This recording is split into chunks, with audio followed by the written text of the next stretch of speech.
All right, welcome everybody. Welcome back to Tuesday Museday. I am Kalani, your host and teacher. Yeah, welcome back everybody. Random notes from Roseanne. Roseanne is here. Let's say hello.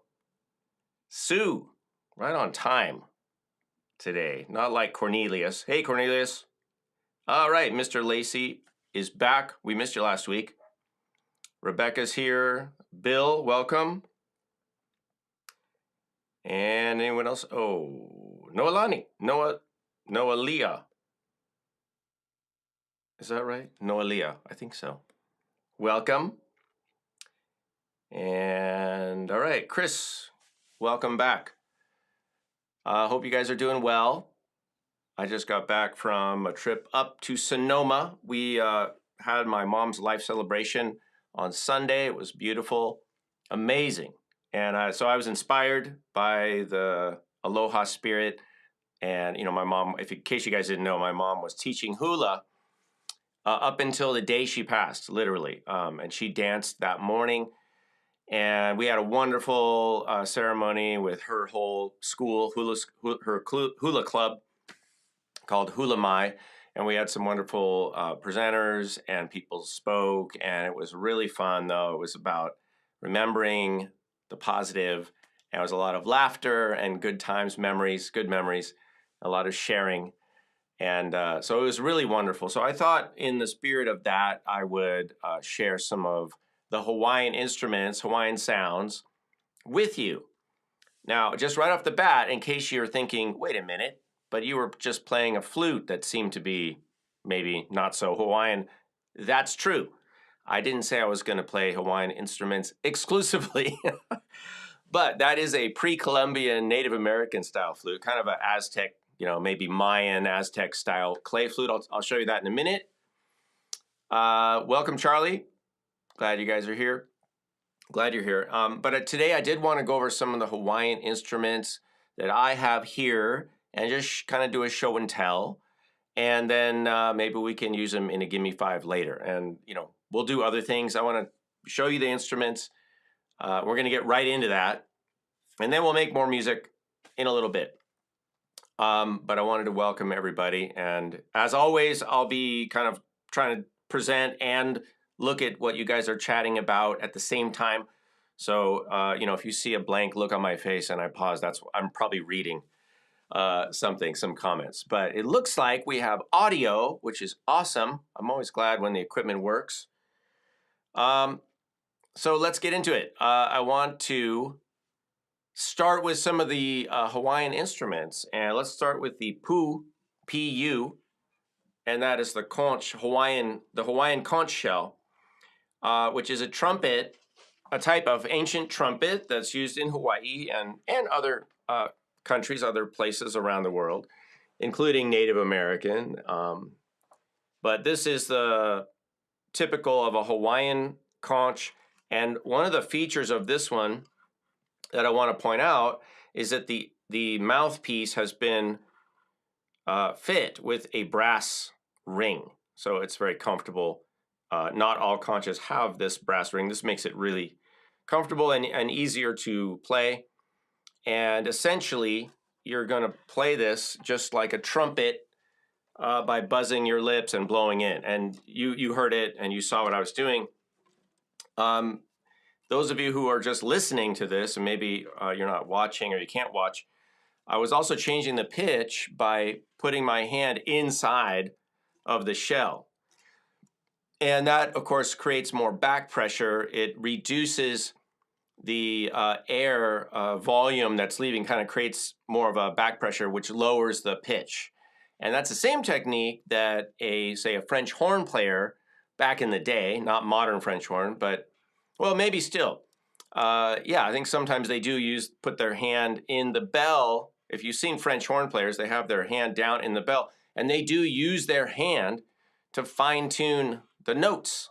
And back in the day, before they had valves, they would, the French horn was more like a trumpet. More like a bugle.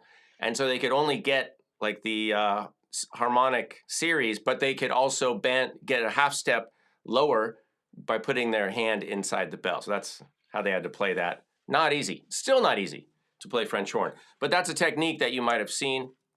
Same thing here on the conch.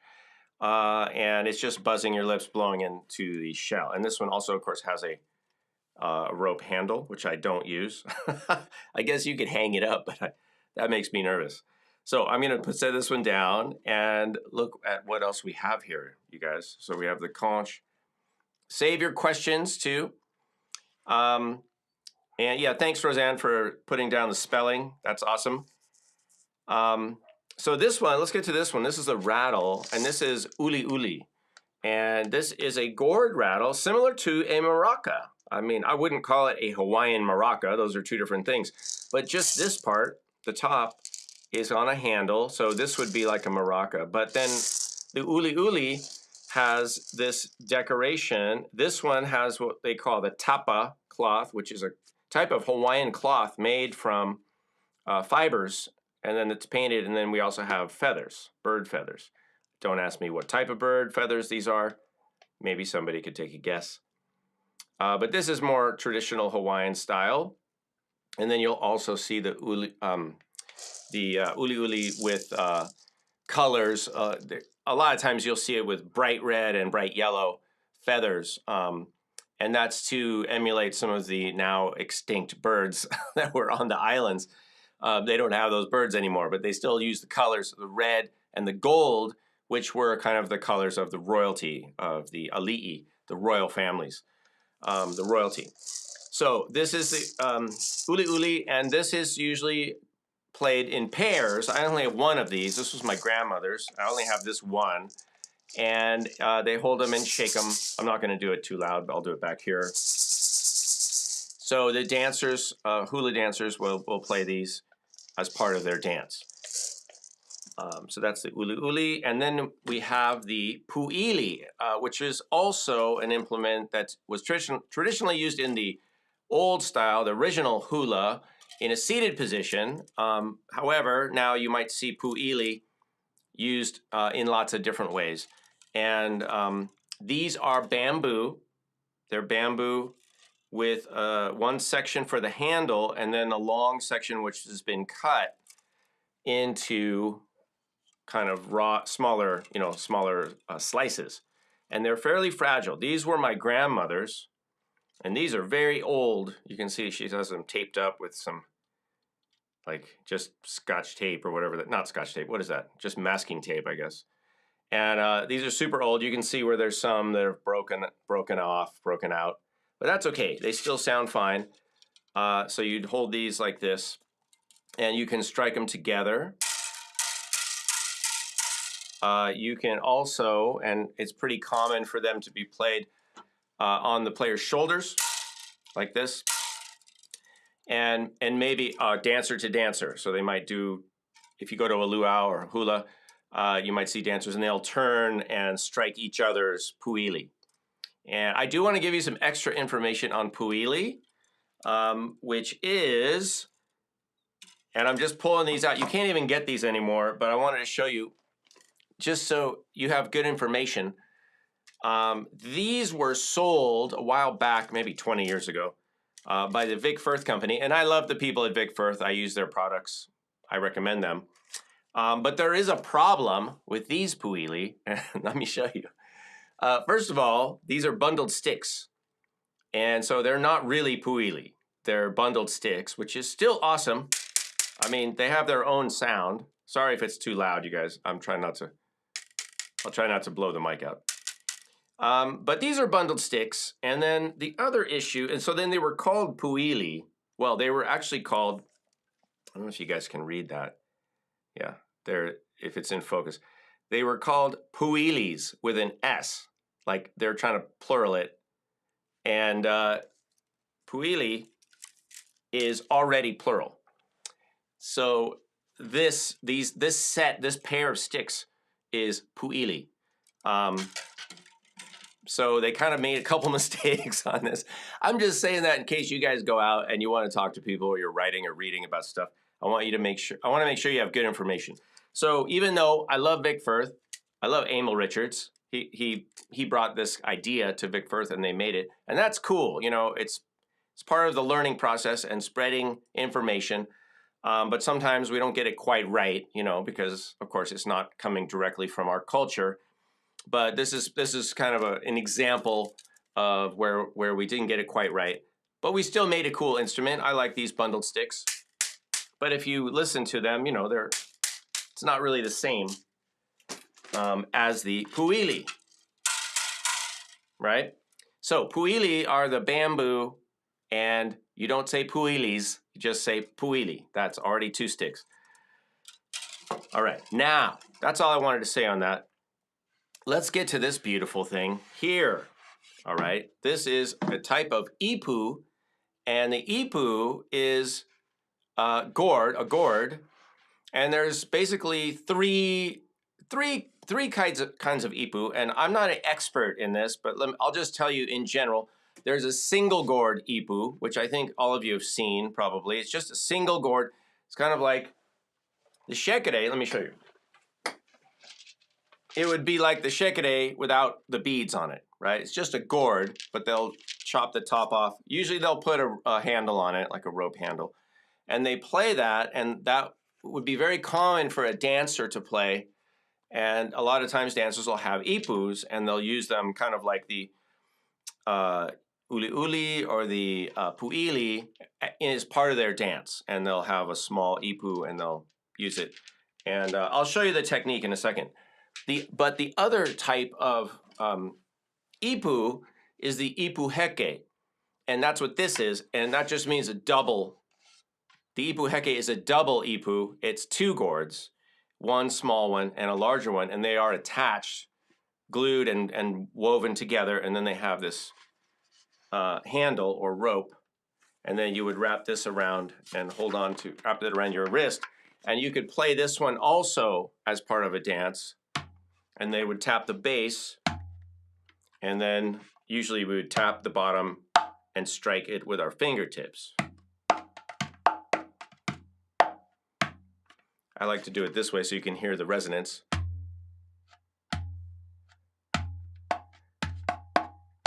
Which is amazing. This is a really nice ipu heke. And this would be a medium size or small to medium size ipu heke. And then we've got the big ipu heke, which would be reserved for the kumu hula, or the person leading and chanting for the entire halau, the entire school or hula group, and that's this guy, big boy. And this is just massive. This is a pretty big ipu heke, but they get really big. So if you watch some videos about hula, the traditional hula, which I recommend you do, you'll see the kumu or the teacher playing this kind of ipu heke. It's really big. Let me put this pu aside, the conch, and I'm going to move these rattles so I can give you a little sample. Now, this is like a felt table. Usually we do this on the ground, probably on a yoga mat or a mat. So we don't do it straight on the wood or on the ground. We put a mat down. But I'll try it. Let's see what it sounds like. Yeah, we're hearing the table rattle a little bit. Maybe I'll just do it on my leg. I'm improvising here.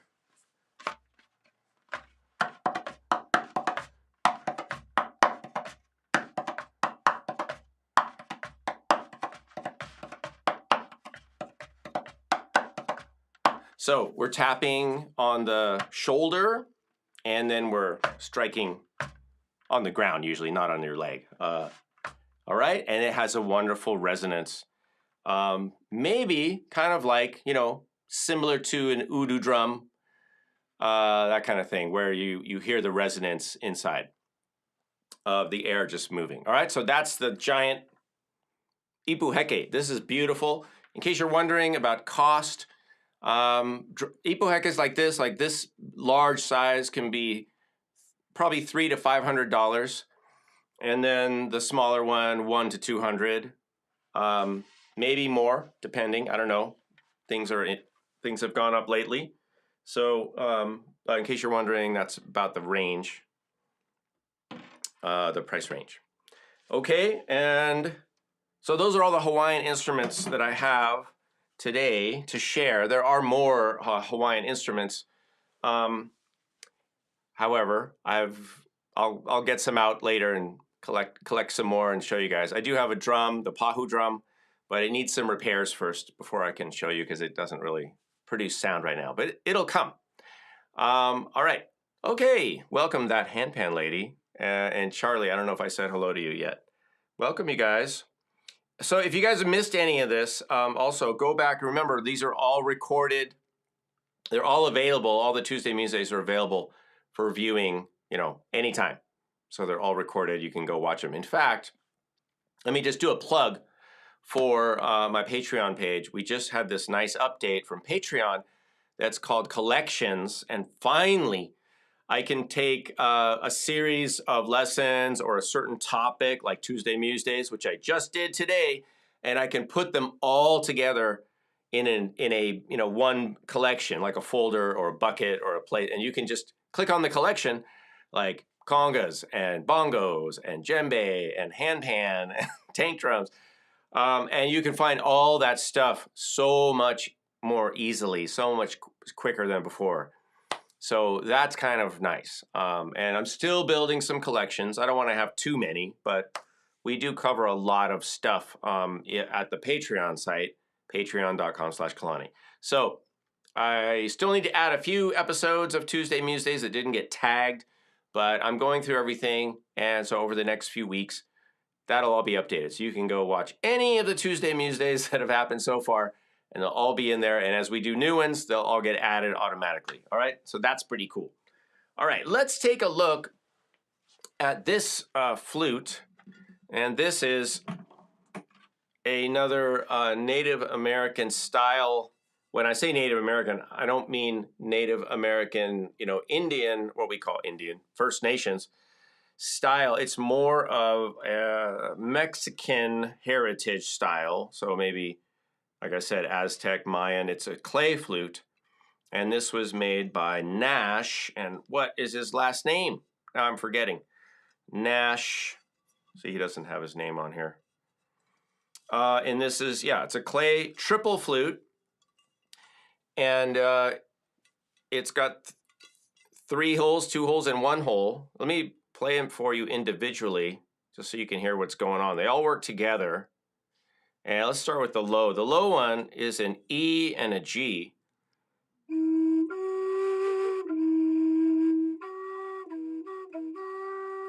So if I cover the hole, it's an E, and I lift the hole, and it's a G. And then the middle, that's going to be hard to blow into. I don't know. I'm going to blow just the middle. Let me try. No, it's really hard.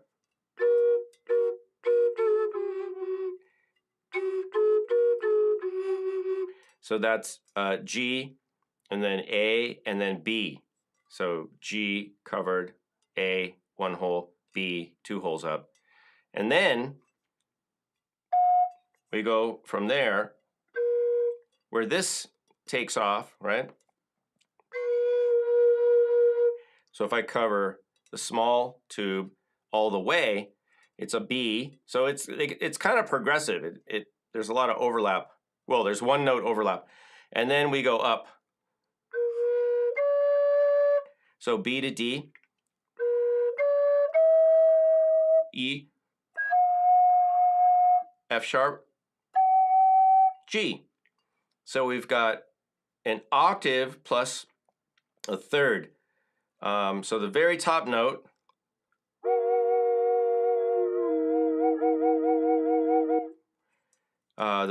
matches this note. The bottom note covered.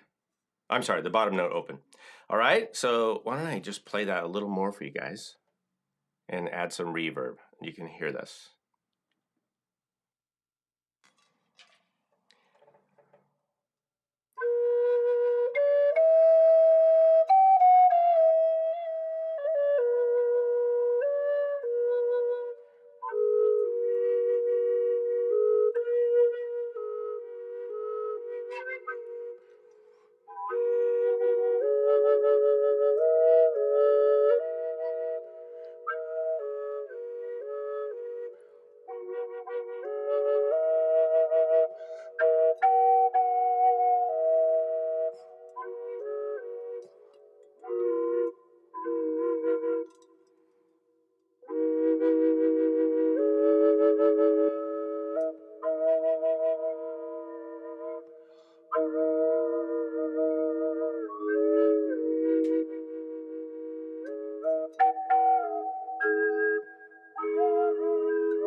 someone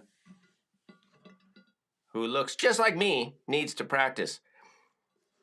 I don't play this flute a lot, as you could probably tell, but I love the sound. I need to keep it out and practice it more. It's not that easy to get all the holes covered, and it does kind of wet out pretty quick. So I'm doing the best I can. I'm gonna practice. Isn't that a beautiful sound though? It's just, to me, it's like magical. When I've heard that, I got like, that is amazing. So that's by Nash. You can look him up. Look up Nash, Native American style flutes, clay flute. You'll find him. Yeah, so it's really nice. All right, so let's open it up to some questions and maybe start thinking about our Gimme 5 coming up. Before we do, though, I have to think fast right now. I actually didn't. I don't have a guess the sound ready, but I think I need to find something. I'm just gonna look around. I'm gonna look around. Okay, I think I have it. So we're gonna do a Gimme 5 real quick. Guess the sound. All right, let's do it. Guess the sound.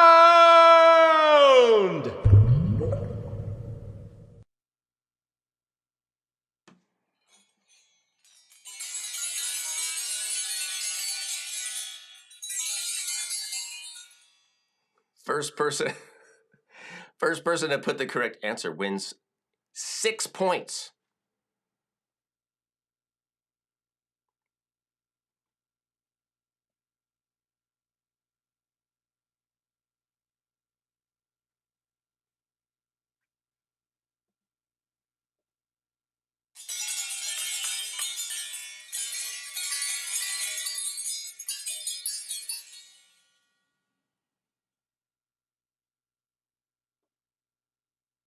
Hey, Bill, welcome. All right, Mr. Mr. Lacey, I'll give that an okay. Even though I think you're missing an R. Do you want to correct that? But yeah, that's close enough. I miss letters all the time, so I know what you're saying. I got you. And you're correct. Well, you're correct as far as what we call them. Yeah, so that would be these. Let me show you. Affectionately known as brass monkey balls. That's not what they're called. That's just kind of what we've called them. Yeah, they're just chimes. They're actually these, what do they call them? Like Zen balls or something? That sounds even worse. I don't know what they call them, but you do this, right? It's like to, oh, come on. Yes, brass monkey balls. And they're nice. They're nice little chimes. Let me get up closer. So I've got these two. I don't know why one is textured and one is smooth. They're actually slightly different pitches too.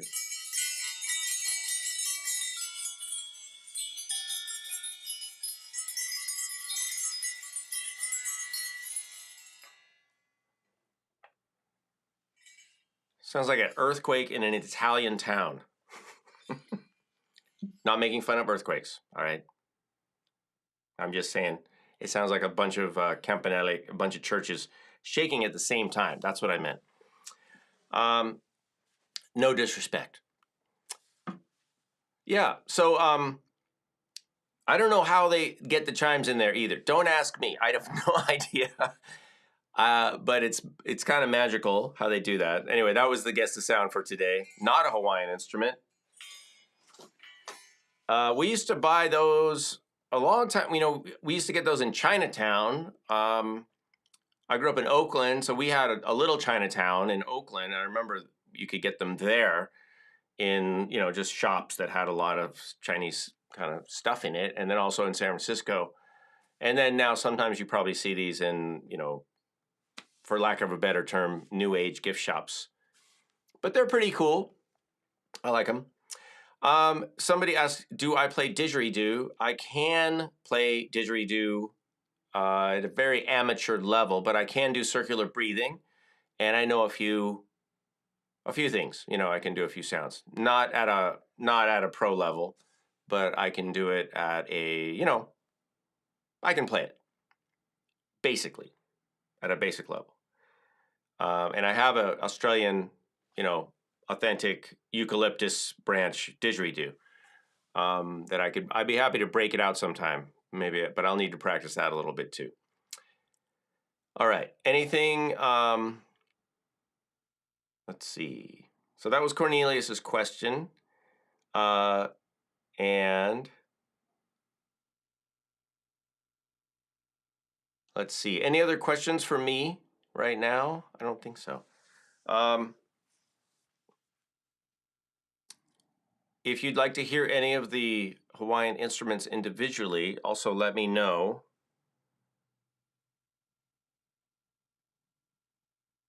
And let's start to think about the Gimme 5 coming up.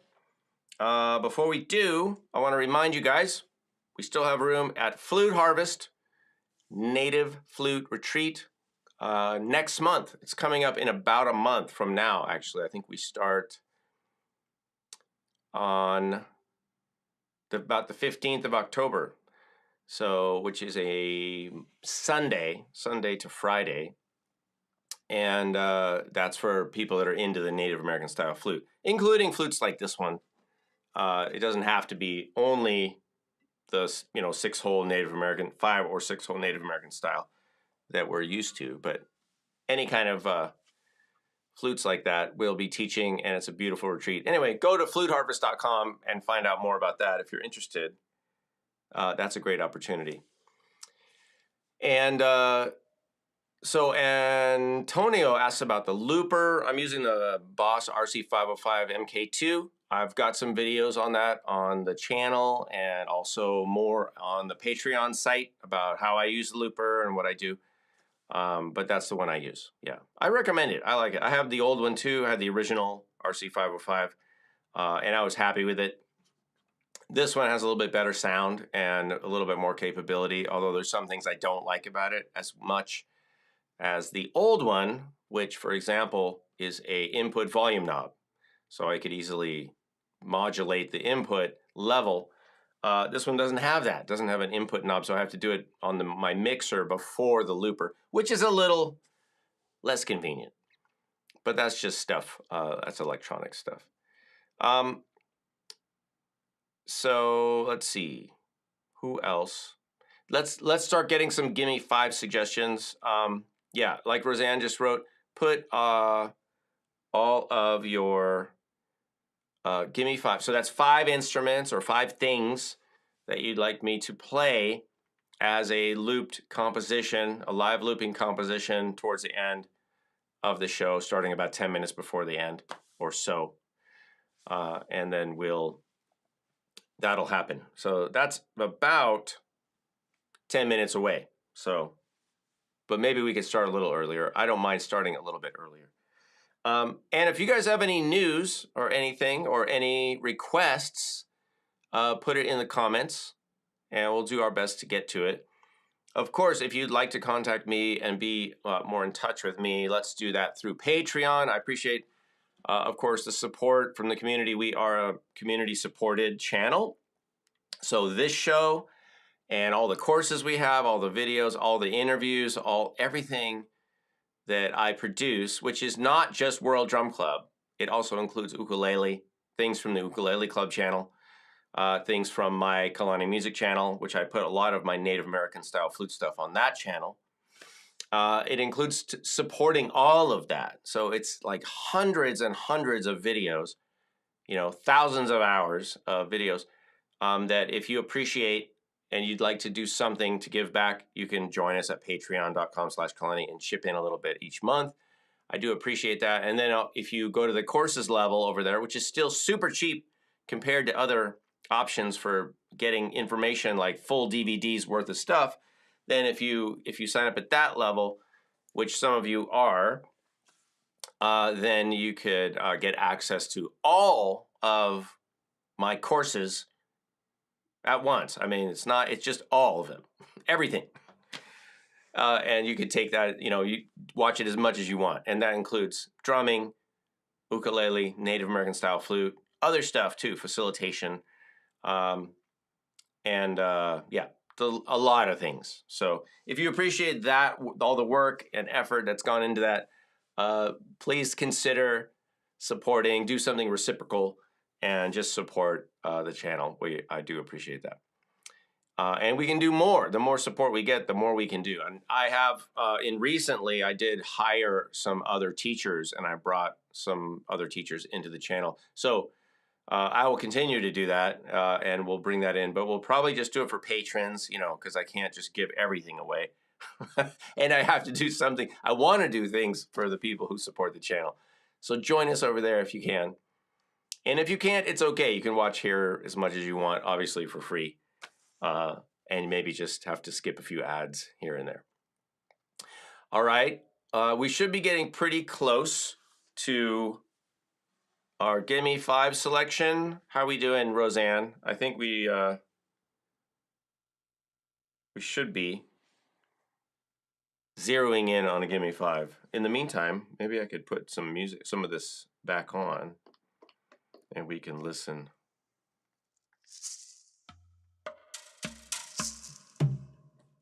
I'm gonna put it in the background. It's like our waiting music.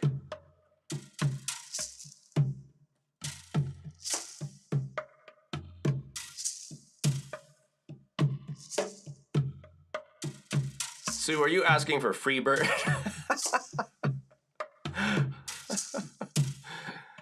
Careful for what you ask for. By the way, I don't know if you guys, some of you weren't here last week, but I did a live looping version of Margaritaville. And what else did I do?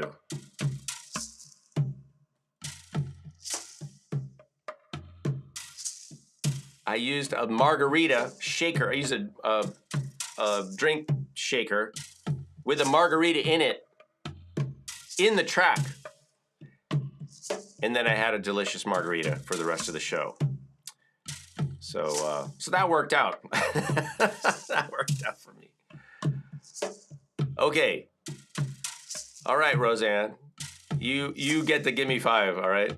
Dedicate to Morocco. That's good. Let's do that. So C, flute, the shell, pu, uli uli, cajon, brass balls. All right, let's get that stuff ready.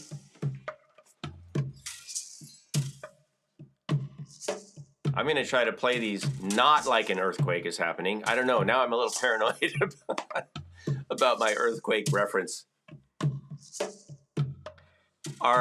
Certainly our thoughts, our hearts are going out to the people in Morocco who are dealing with, coping with, and now will be recovering from the terrible, terrible tragedy of that earthquake that hit. No one should have to go through what they're going through. So let's get everything ready. So I need the conch, right? The pu, P-U. By the way, kindergartners love it when you when you say something is called poo. And then you have to quickly spell it. And they still think it's funny.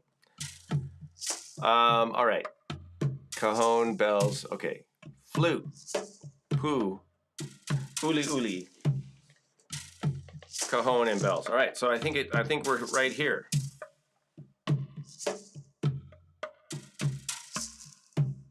One, two, three, 4, 5 down here. Okay, let me get this focused.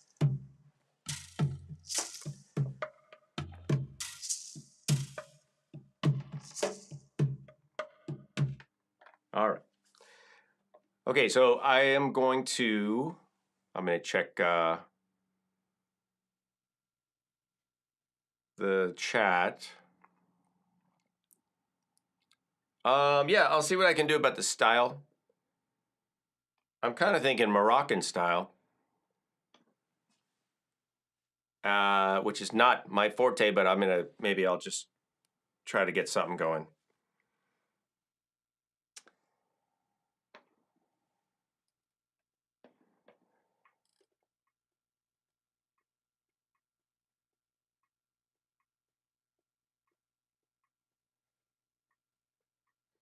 Okay, so thank you for the Gimme 5 suggestion. Appreciate that. And let's see what we can do to put something together here.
All right, everybody.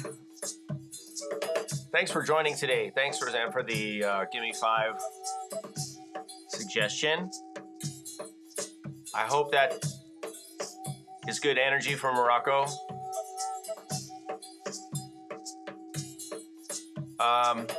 Thanks, you guys, for showing up and being interested in what we're doing here and asking great questions.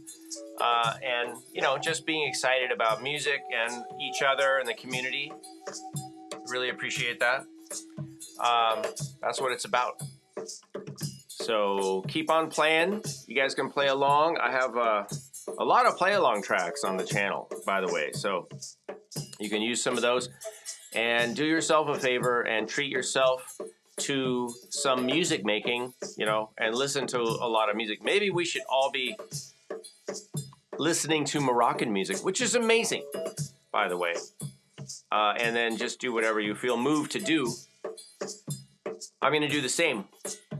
And now that I'm back from my trip, I have a little more space, time, and energy to focus on, you know, what's happening. So thanks again. Thanks for all your kind words to each other and also for the channel. And I appreciate you guys. Thanks for tuning in to Tuesday Music. I'll leave you with a little bit of music. And thanks, Roseanne, for everything you do for the Tuesday Musedays and also just for World Drum Club in general. If you haven't, connect with us on Facebook at our Facebook group, World Drum Club.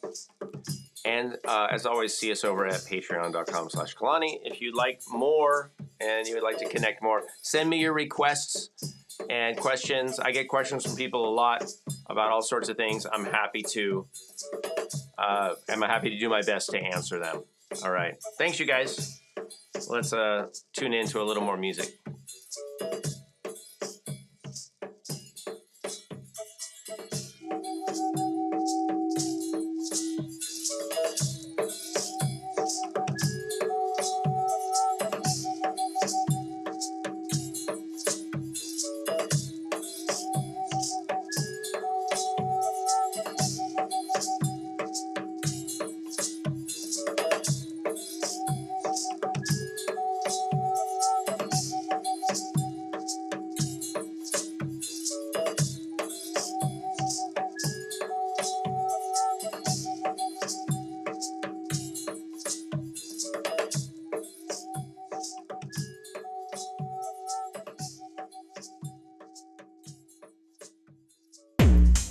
World Drum Club. World Drum Club.